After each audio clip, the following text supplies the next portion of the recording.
예배 자리에 오신 청년들 진심으로 환영합니다. 오늘은 우리가 함께 나눌 말씀은 여호수아 1장의 본문입니다. 혹시 여러분 여호수아가 의미하는 성경 안에서의 위치와 그 의미를 혹시 알고 계신가요? 여호수아하면 가장 먼저 떠오르는 이미지가 뭘까요? 생각해 보신 적 있으실까요? 네, 없으시군요. 네, 여호수아는 하나님께서 너희에게 적과 꿀이 흐르는 땅에 들어가게 하시겠다라고 했던 그 약속의 성취를 앞둔 시점을 기록하고 있고, 또 그것이 어떻게 성취되는지를 보여주는 성경이 바로 여호수아입니다. 그러면 여호수아에 입성하는 이스라엘 백성들에게 하나님께서 요구하시는 내용들을 보면 우리가 하나님의 약속과 그 복을 성취할 때에 또한 우리가 보여야 될 태도가 무엇인지를 깨달을 수 있는 본문이 여호수아이다라고 생각을 하시면 될 것 같습니다. 하나님은 그냥 무조건적으로 우리에게 약속을 성취해 주실 뿐, 우리는 가만히 있어도 그 복만 온전히 누리면 되는구나라고 생각할 수 있겠지만, 여호수아를 보면 그 복을 성취하기 직전까지 우리가 또 어디에 어떤 모습으로 준비되어 있어야 되는가를 알려주시는 본문이 여호수아라고 생각을 하시면 될 것 같습니다. 그렇죠?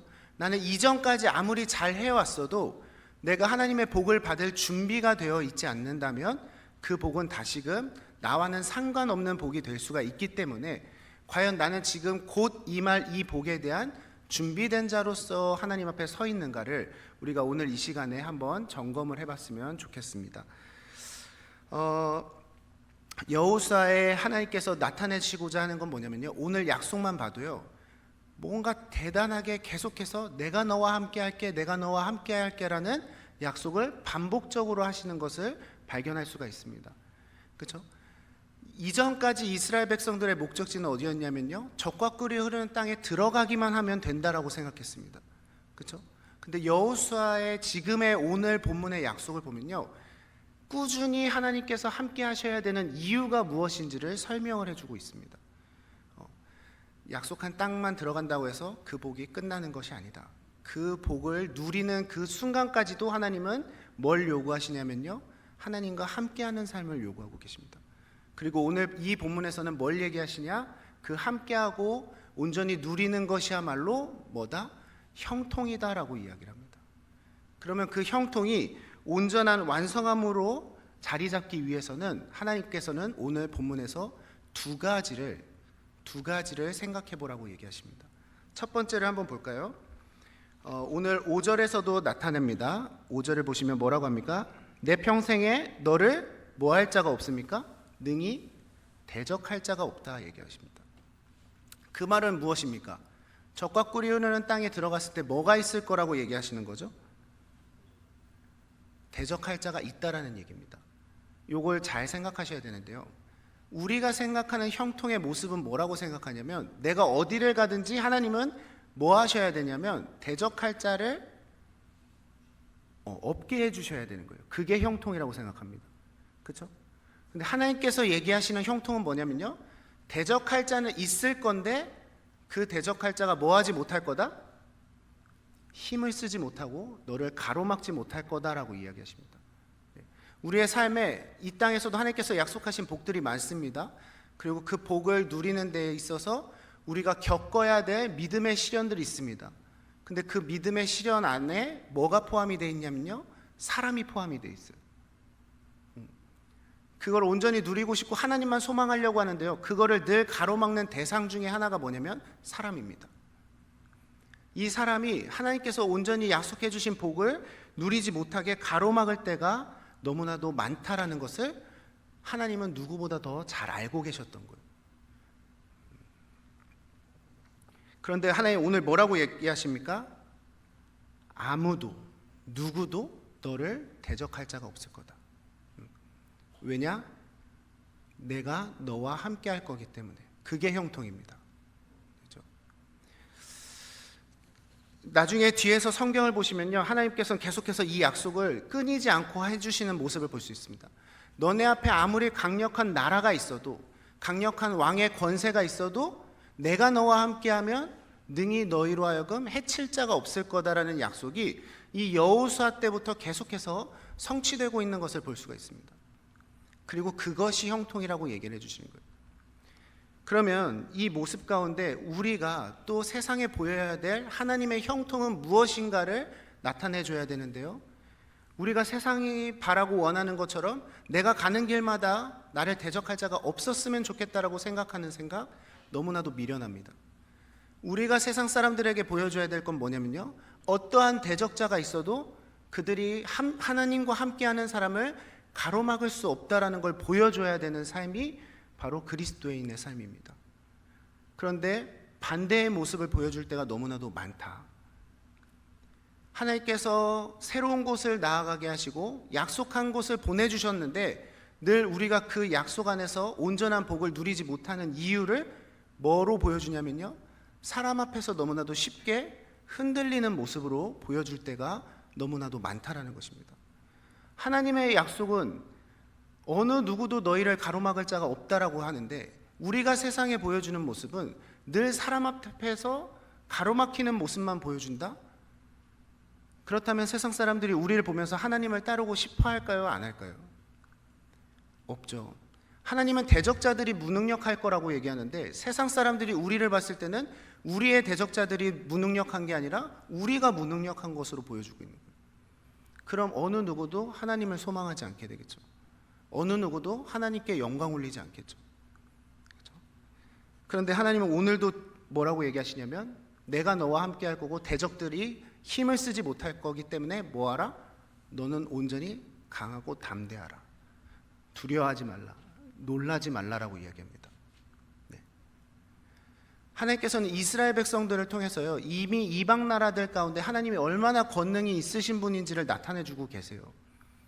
아무리 많은 대적들이 찾아와도 흔들리지 않는 이유가 하나님 때문이라는 것을 이방 나라들도 여호수아를 보시면 고백하고 있습니다.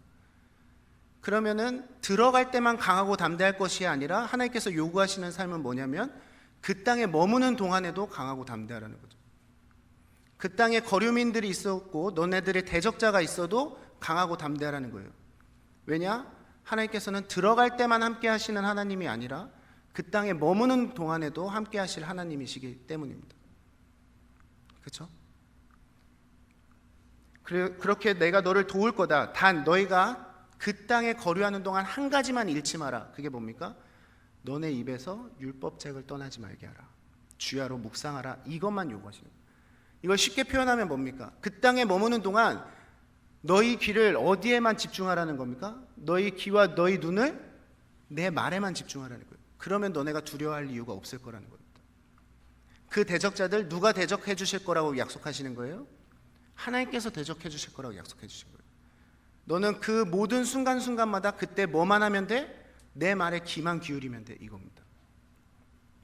그럼 아까 앞서로 다시 돌아가면, 내가 삶에서 두렵고 떠는 이유가 뭡니까? 뭐가 없기 때문이에요? 하나님 말씀이 없기 때문이에요. 내가 지금 두려워하지 않아도 되는 이유, 놀라지 않아도 되는 이유를 모르기 때문에 앞에 나타나는 대적자들이 나타나면 나타날 때마다 쉽게 흔들리고 넘어지는 겁니다. 근데 하나님은 그러지 말라는 거예요. 그건 내가 너희에게 주려고 했던 형통이 아니라는 것입니다.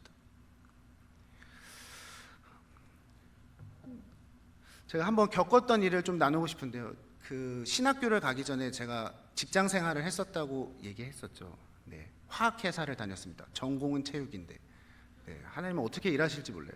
그래서 화학회사에서 이제 일을 하는데, 그때 당시에 이제 접히는 핸드폰이 안 나올 때라, 그 기존에는 유리 위에 뭔가를 쌓았었는데 이제 필름 위에 쌓는 이 개발들을 하는, 그래서 그 필름을 개발하는 화학회사에 있었는데, 이제 그 회사 기숙사에서 큐티를 했습니다. 그 본문을 좀 같이 봤으면 좋겠는데, 누가복음 12장 띄워줄 겁니다.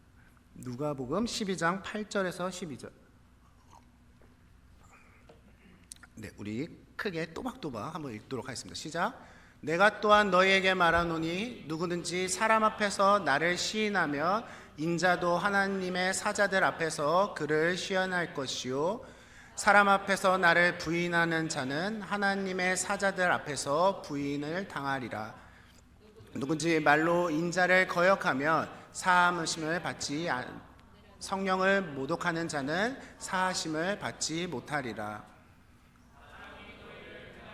위정자나 권세 있는 자 앞에 끌고 가거든 어떻게 무엇으로 대답할 무엇을 말할까 염려하지 말라. 마땅히 할 말을 성령이 곧 그때에 너희에게 가르치시리라 하시니라. 네, 아침에 큐티를 하는데 이 말씀을 주시는 거예요. 부인하지 마라, 담대하라, 마땅히 너네 할 말을 알려주실 거다. 네, 너무 생뚱맞다라고 생각했습니다. 회사 다니면서 내가 하나님을 부인할 일이 뭐가 있을까?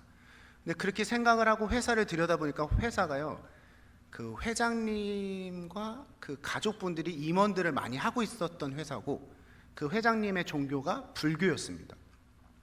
그래서 1월 1일마다 스님이 오셔서 모든 방들을 이렇게 도셨어요. 네, 그런 불교 정신으로 세워진 교회, 교회가 아니죠, 회사. 네, 회사였습니다. 네, 회사였는데 이제 그날 소문이 제 귀에 하나가 들리는데 뭐냐면 부장님도 아닌 부사장님이 저희가 지금 개발하고 있는 팀의 속도를 올리기 위해서 저희 직원 2명을 이제 주말도 근무를 시켜야겠다라는 이 안건을 냈다는 거예요. 큰일 났다. 그래서 이제 그 부사장님을 이제 만나기 전에 기도로 하나님한테 지혜를 구하는 거예요. 부사장님이 주일도 일하게 하려고 한다는데 저한테 지혜를 주세요. 막 기도를 했습니다. 근데 그때 주신 지혜가 뭐였을까요? 이 큐티 본문을 생각나게 해주시는 거예요. 두려워하지 말고 나를 부인하지 말고 담대히 선포만 해. 그럼 내가 다 알아서 해줄게. 약간 이런 감동을 주셨습니다. 그래서 아니나 다를까 이제 부사장님이 이제 부르셔서 얘기를 하시더라고요. 두 분 주말까지 근무를 하면 돈을 더 많이 벌 수 있다. 수당을 넉넉히 쳐줄 테니 주말에도 일하지 않겠냐라고 제안을 주셨어요. 근데 이제 저랑 같이 있던 그 형님은 이제 자녀도 있으셨고 자녀가 이제 중고등부 나이대였기 때문에 여기서 제가 안 한다고 하면 잘릴 수도 있는 상황. 그 부사장님이 좀 세신 분이었거든요. 입맛에 안 맞으면 다 자르시는 분이었기 때문에 이제 이 형님은 좀 두렵고 떨리는 마음으로 사장님한테 네, 그냥 주말에 제가 일을 하도록 하겠습니다라고 대답을 한 거예요. 근데 형 마음도 일은 안 하고 싶었습니다. 왜냐하면 딸을 주말마다만 볼 수 있었던 건데 자기가 일을 안 하면 이제 딸의 학업에도 지장이 생기니까 하려고 했던 거예요. 이제 제 차례가 되는데 형님이 대답하는 동안 제가 옆에서 계속 기도를 하고 있었어요. 부사장님이 약간 호랑이처럼 생기셨거든요. 그래서 기에 눌리면 안 되겠다. 충만해야겠다 하고 이제 기도하면서 저한테 딱 물으셨는데 제가 이제 주시는 담대함으로 얘기를 했습니다. 제가 지금 회사는 천안이었는데 제가 지금 서울에서 중고등부 교사를 섬기고 있고 청년부에서 셀장을 섬기고 있습니다. 그래서 주말마다 우리 친구들을 양육을 하고 있기 때문에 주말에 일을 하는 게 좀 힘들 것 같습니다라고 얘기를 드렸어요. 근데 부사장님이 무표정으로 몇 초 동안 정적이 있으시더라고요. 그래서 속으로 잘렸다. 네. 그래도 하나님 기뻐하시겠지 이렇게 생각을 하고 이제 부사장님의 눈치만 보고 있었는데 그 호랑이 같고 인상 맨날 쓸고 다니셨던 부사장님이 갑자기 씩 웃으시는 거예요. 그러면서 저한테 뭐라고 얘기하시냐면 뭐 이단 이런 데 빠져서 월급 다 거기에다 갖다 바치고 있는 거 아니죠? 라고 저한테 장난을 치시더라고요. 웃으시면서 네, 그런 거 아닙니다. 11조만 열심히 하고 있습니다. 이렇게 얘기했더니 그 부사장님 뭐라고 하시냐면 그럼 두 분 다 그냥 평일 근무만 하시고 대신 평일에 근무할 때 조금만 더 힘써서 열심히 해주세요. 주말에 하기로 한 거는 없던 얘기로 합시다 하고 딱 가시더라고요. 그런데 그 순간에 그 회사 옆 회사가 2개가 있었는데 그 회사와 회사 사이의 틈으로 햇빛이 저를 딱 비추는 거예요. 따뜻한 햇살이. 잘했다. 잘했다. 내가 다 듣고 있었다. 이거 하는 것처럼 부사장님이 일어나자마자 그 햇빛이 딱 비추는 거예요. 그래서 근데 그때 형님도 그거를 인정을 해주시더라고요. 부사장님이 저렇게 대답하는 거 네가 기도를 정말 일명 빡세게 했구나. 약간 이렇게 얘기를 해줘요. 예. 근데 만약에 하나님의 약속이 없었으면 흔들렸을 것 같아요. 그리고 제가 안 한다고 하면 이 형님과 형님 가정에도 분명히 문제가 생길 수 있었던 문제였기 때문에 약속보다는 제 생각과 경험이 앞서서 뭔가를 머리로 계산을 했을 가능성이 너무나도 컸을 것 같다. 근데 약속이 있었기 때문에 조금은 강하고 담대할 수 있었던 이유가 있지 않았을까? 그렇죠? 그리고 또 하나, 이것을 통해서 일하시는 하나님의 일하심을 안 믿는 사람들에게도 보여줄 수 있었던 이유가 되지 않았을까? 그렇죠? 하나님께서 이스라엘 백성들에게 요구하시는 게 딱 이 모습이 아니었을까를 생각하게 됩니다. 어떠한 사람을 만나든지 간에 하나님의 약속만, 하나님의 말씀만 신뢰하고 담대히 나아가고 그때마다 성취해 주시는 하나님의 일하심을 증거하라라는 약속이 바로 오늘 여호수아 1장에서 이스라엘 백성들에게 주셨던 모습이 아닌가를 생각해 보게 됩니다. 여러분, 사람 때문에 여러분들의 신앙이 흔들리지 않았으면 좋겠습니다. 사람 때문에 여러분들이 받아야 되고 여러분들이 보여야 될 형통이 흔들리지 않았으면 좋겠어요. 아까 기도해 주셨을 때도 얘기했는데 오늘 너무나도 중요한 회의를 해야 됩니다. 그렇죠? 셀원을 뽑는 회의를 해야 되고 팀들이 앞으로의 사역을 어떻게 나아가야 될지를 고민해야 될 회의를 오늘 해야 되는데, 셀장님들이건 팀장님들이건 제가 해드리고 싶은 건 어떤 셀원을 받느냐에 따라서 그 셀의 형통이 달려있지 않습니다. 셀장으로서 내가 하나님의 약속만 붙들고 하나님의 일하심만 기대하면서 나아간다면 어떤 셀원을 받아도 그 셀은 형통함으로 나아갈 거예요. 내가 이 셀원을 데리고 오지 못하면 어떡할까? 그렇죠? 이 셀원을 데리고 오면 우리 셀은 조금 더 형통하게 잘 흘러가지 않을까? 성경은 그것조차도 우상 숭배라고 얘기합니다. 네. 모든 거의 형통은 사람에게 달려있지 않고 하나님과 하나님의 약속에 달려있는 거예요. 내가 너와 함께 하겠다 했으면요, 아무리 내 눈으로는 부족해 보이는 셀원일지 모르지만 그 한 사람의 셀원을 통해서 오히려 더 큰 부흥이 있을 수도 있는 거예요. 그걸 보고 가야 그게 하나님이 정말 기뻐하시는 자의 모습인 겁니다. 이해가 되십니까? 팀장들도 마찬가지예요. 우리 팀에 이 사람이 들어오면 우리 팀이 더 잘 흘러가지 않을까?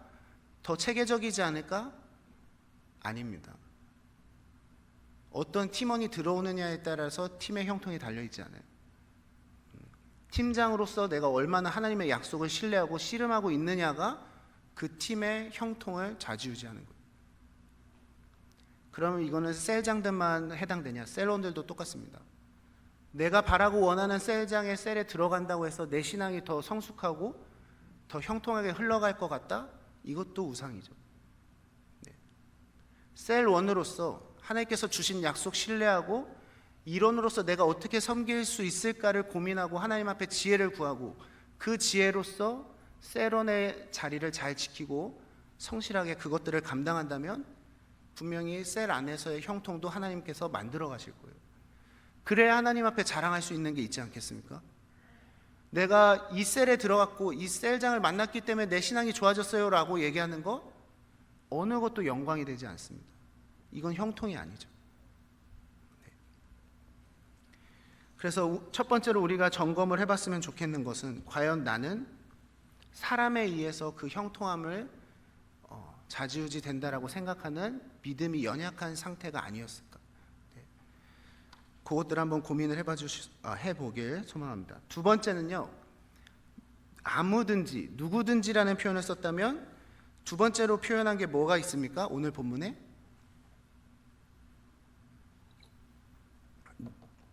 뭐가 있을까요? 어디로 가든지가 있습니다. 어디로 가든지. 하나님은 너무 잘 알고 계신 거예요. 이스라엘 백성들이 적과 꿀이 흐르는 땅에 들어갔을 때 크게 두 부분에서 흔들릴 수 있다는 걸 너무 잘 알고 계신 거죠. 사람에 의해서 좌지우지 될, 그리고 또 하나 어디에 머무느냐에 따라서 흔들릴 수 있는 이스라엘 백성이라는 걸 너무나도 잘 알고 계시는 거예요. 근데 하나님 뭘 얘기하십니까? 너희가 어디에 있느냐가 중요한 것이 아니다.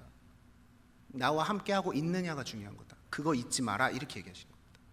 어디에 있다고 해서 두려워하지 말고 어디에 있다고 해서 놀라지 마라.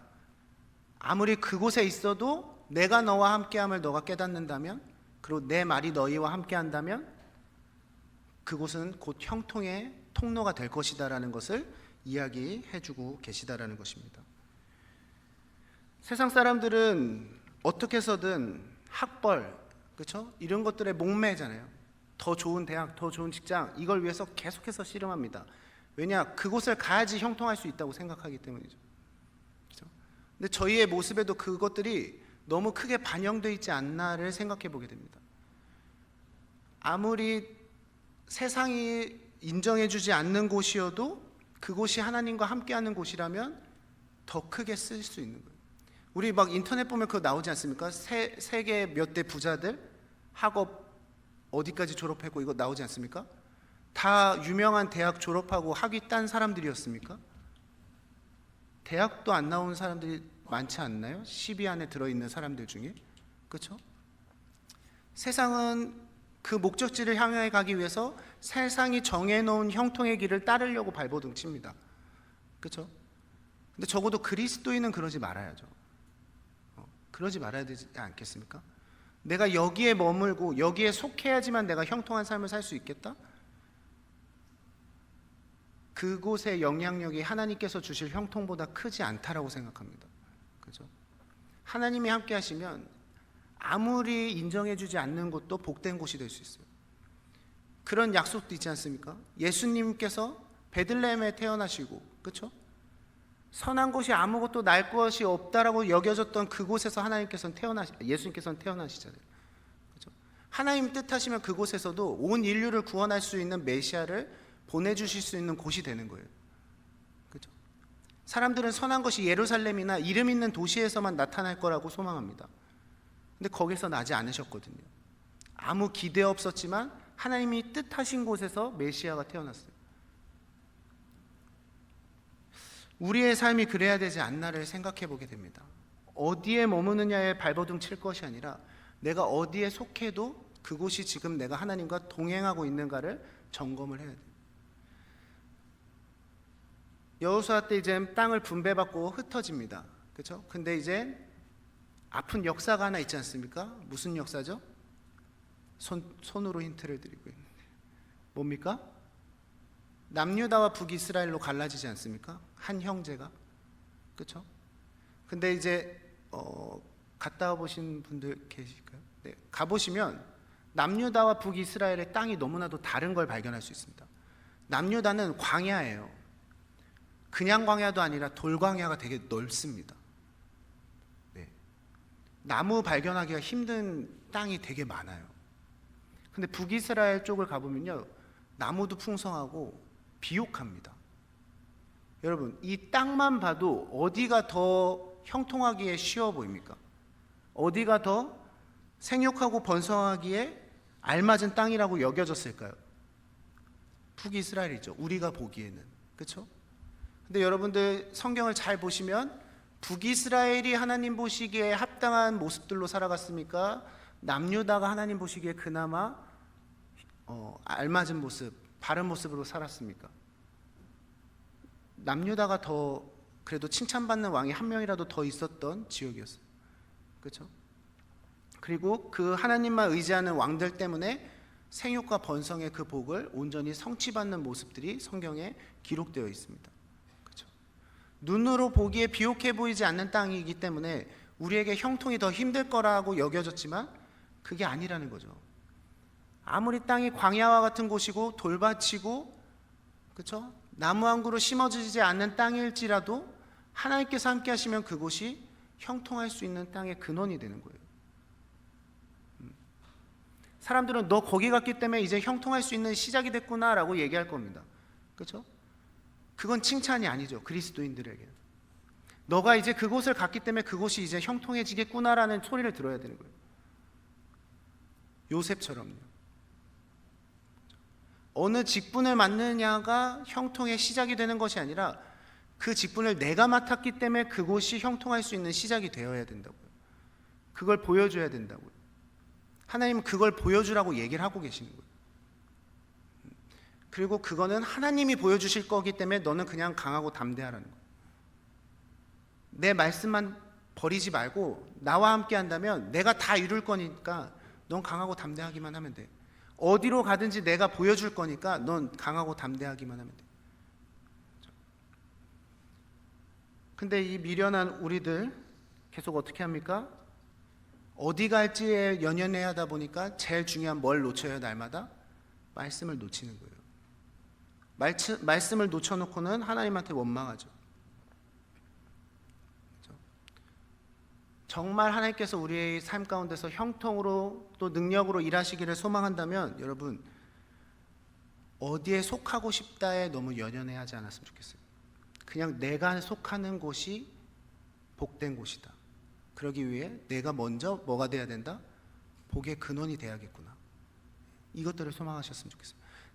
내가 능력이 있어서 복이 흘러가는 것이 아니라 하나님의 복 있는 사람은 여호와의 율법을 즐거워하는 사람이라고 하셨기 때문에 나는 그 율법을 버리지 않았기 때문에 내가 복의 근원이 될 수 있겠구나. 그럼 내가 어딜 가든지 하나님은 그 복들을 흘러가게 하시겠구나. 이 확신과 믿음만 있다면 두려워할 이유가 전혀 없죠. 그렇지 않습니까? 근데 내가 세상 사람들 보기에 두렵고 떨리고 야 너 저기 가 있을 때 벌벌 떨고 너 여기 가 있을 때 벌벌 떤다면 어느 누구도 그 사람을 보면서 하나님께서 형통으로 일하시는 분이라는 확신을 절대 품을 수가 없을 거예요. 네. 우리가 2025년을 준비하는 이 시기에 내가 2025년에는 어디의 공동체에 어디 소속에 속하는 것이 내 앞으로의 인생을 정말 형통하게 흘러갈 수 있을까를 고민했다면 오늘 이 시간에 그 고민들을 다 버렸으면 좋겠습니다. 오히려 지금 우리가 결단해야 될 건 뭡니까? 하나님 2025년만큼은 단 하루도 빠짐없이 주야로 하나님의 말씀을 묵상함으로 하나님께서 약속하신 복이 나를 통해서 흘러가고 하나님의 일하심이 나를 통해서 증거되는 삶 살게 해주세요. 그거를 결단하는 것이야말로 하나님께서 약속하신 형통을 온전히 누리는 삶이 될 것입니다. 한 가지만 이야기하고 마치도록 하겠습니다. 하나님의 약속의 성취가 없으면요, 그것은 하나님이 무능력하다라는 증거가 될 수밖에 없습니다. 그렇죠? 좀 있으면 이제 많은 청년들이 선교를 떠납니다. 근데 지난주에 이제 한 청년이 찾아왔더라고요. 그러면서 이제 첫 선교를 가게 되는데 기도도 좀 부탁드리고 싶고 조언도 좀 받고 싶다 이렇게 찾아왔더라고요. 그 마음이 너무 귀했습니다. 근데 제가 그 청년한테 딱 한 가지를 조언을 해줬는데요. 뭐라고 했냐면 다른 것들보다요, 다른 거 먼저 준비하려고 하지 마시고 또 재정적으로 아직 채워지지 않았다고 불안해하지 마시고 가기 전에 하나님께서 청년에게 주고자 하시는 약속이 뭔지를 먼저 말씀 안에서 발견했으면 좋겠다. 가기 전에 정말 눈을 감아도 잠을 자도 생각날 수 있을 만큼 강력한 나에게 주시는 약속 한 가지만 붙들고 갔으면 좋겠다. 만약 지금 그것이 없다면 나에게 하나님의 약속을 주세요라고 씨름하는 선교의 준비 기간을 가졌으면 좋겠다라고 조언을 해줬어요. 이유가 무엇이냐면요, 선교지에 나아갔을 때 하나님께서 강력하게 주신 약속이 없으면 뭐밖에 눈에 안 들어오냐면 상황과 환경 그리고 사람밖에 눈에 안 들어옵니다. 어떤 사람은 그 은혜의 선교지를 갔다 와서도 은혜를 못 누리고 온 사람들을 보면요, 두 부류의 사람밖에 없어요. 관계가 힘들어서 하나님의 일하심을 보지 못하고 오는 사람들, 그렇죠? 그리고 선교지라는 그 열악한 환경에 너무 집중해 있다 보니까 하나님께서 주신 약속들과 일하심을 보지 못하는 사람들이 있어요. 물이 안 맞아서, 음식이 안 맞아서, 숙소가 안 맞아서, 어디에 있는지가 너무 중요했던 난데 여기에 집중하다 보니 선교지에서 일하시는 하나님을 못 발견하는 거예요. 근데 사람도 환경도 보지 않고 오직 하나님의 약속만 붙들고 선교지를 간 사람들은 그곳에서 일하시는 하나님을 발견을 합니다. 와, 이 말씀을 이렇게 성취하시는구나, 이렇게 이루어 나가시는구나를 발견해요. 그렇죠? 지금 선교를 준비하시는 모든 분들도 이거를 꼭 마음에 새겼으면 좋겠습니다. 선교지 아직 재정 채워지지 못한 거 이런 거 염려하지 마시고, 지금 가기 전부터 깨어져 있는 관계 이것들 염려하지 마시고, 또 열악한 환경 이것들 염려할 것이 아니라 이 선교를 가게 하시고자 했던 하나님의 뜻은 무엇인지, 그리고 그곳에서 내가 이루길 원하시는 하나님의 약속이 무엇인지를 먼저 씨름을 하셨으면 좋겠어요. 그거를 잘 하나님 안에서 새겨진다면 분명히 강력하게 일하시는 하나님의 임재를 경험할 것이고, 그것이 간증이 되어진다면 많은 사람에게도 선교가 좋은 하나님의 일하심을 볼 수 있는 통로가 될 수 있다는 도전도 될 수 있을 것입니다. 그렇죠? 2025년에 여기 계신 모든 분들이 다른 것들, 환경과 이 눈에 보여지는 것들 때문에 염려할 것이 아니라 하나님께서 2025년을 어떻게 살아가기를 원하시는지에 대한 또한 말씀을 사모함으로 간구하시는 저와 여러분들이 되셨으면 좋겠습니다. 그래서 사람도 환경도 어떤 사람의 말도 하나님 약속 안에서 절대 흔들리지 않을 수 있는 믿음으로 강하고 담대함으로 살아갈 수 있기를 소망하는 우리 청북교회 청년교회 우리 모든 청년들 되시길 바라면서 우리가 같이 기도함으로 나아가도록 하겠습니다.